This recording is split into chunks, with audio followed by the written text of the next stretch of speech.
Sa Dipolog Zamboanga del Norte, nasunog ang ikaduhang andana sa usa ka karaang balay nga ginaparentahan. Kapin 100,000 pesos natalang danyos sa BFP.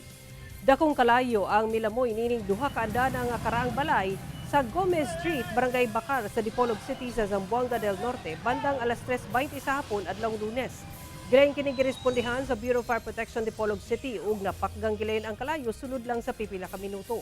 Matud kang Fire Inspector Yolando Lagudas, ang Chief sa Investigation and Intelligence Unit sa Dipolog City Fire Station, ang second floor ra sa maong balay nga walay tao ang nasunog. Wala ra mikatay ang kalayo padulong sa first floor kung asa ginapaabangan kini og mga transit boarder sama sa mga driver ug pahinante sa mga fish carrier. Hinuon walay angkol sa hitabo. Giban ang baraang moabot sa kapin 100,000 pesos ang danyo sa sunog. Ginasuta pa sa BFP ang tinubdan sa sunog. Ginasulen pasab sa GMA Regional TV 1 Mindanao nga makuhaan og pahayag ang tag-iya sa maong balay.